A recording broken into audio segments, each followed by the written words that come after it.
The central theme of phase one is learning the absolute basics to get from where you are to where you want to be. But if you don't accept that where you are today isn't where you want to be, you can never move beyond this first phase. My oldest daughter really helped teach me this critical lesson. One morning in 2007, I woke up in our guest bedroom, which I started to frequent more and more over time with my drinking. And as I left the room, my wife came downstairs, clearly upset.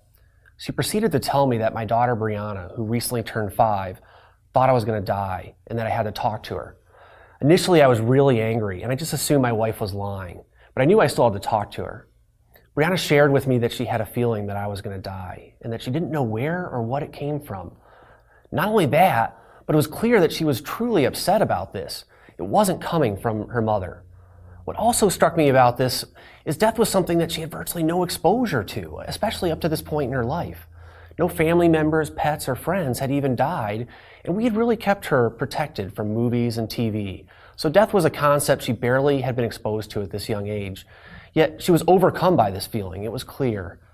And for me, the feelings aroused were some of the most intense I'd experienced in my life. Here, this daughter of mine was, this sweet, innocent, beautiful child telling me she was going to lose me. She was going to lose her daddy. And it was unbearable to me. She had no idea where it came from, but I knew where it came from. Call it God or a higher power or divine intervention or just children's intuition, it didn't matter. She was right. I was going to die. And I was going to die from alcohol. I knew that. It would be sooner than later if I didn't make a change.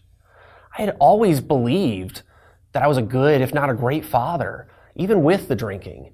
But what really hurt to the core was I realized I wasn't.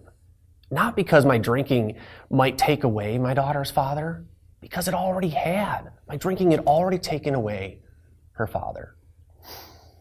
And at that moment, my life changed. It was crystal clear that where I was and where I wanted to be weren't even close. But the great thing is with that painful moment came clarity, and that gave me great power and leverage to make change. You know, I love that story. It's so powerful, and it moves me every time you tell it. And you know, it's very similar to an experience a friend of mine had. I had a friend whose father was an alcoholic, and they had pretty much tried everything to get him to change, all the usual things to get him to stop drinking, including constantly confronting him about the effect of his drinking. You know, it was having on the other family members and delivering ultimatums, and even they had a facilitated intervention. But nothing worked until one day when she broke down crying and told him how much she would miss him if he died.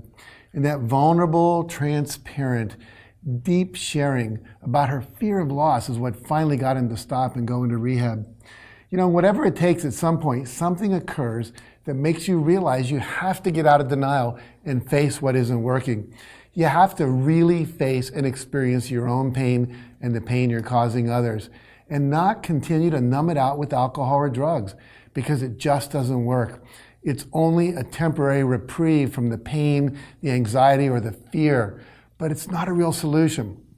I think the thing to really take away from both of these stories is that when you feel like people don't understand and they are just attacking you, they're really coming from a place of love and fear. They love you, and they're afraid they're going to lose you. But because you don't always share it as vulnerably and as purely as your 5-year-old daughter did, it's so easy to believe that the people wanting you to change are just judging and rejecting you. You know, in your case, it took your daughter sharing with you how afraid she was that you were going to die to really see the love behind it, versus your wife. You know, she had the same love for you, but you interpreted it as judgment. Yeah, absolutely. And the ultimate takeaway is if you're still living in denial, if denial is still holding you back from taking action and positive action in your life, you got to move beyond it, and you got to move beyond it right now. And that's really what all of phase one was about. So as you move forward through phase two, recognize if denial is showing up in your life and take steps to overcome it.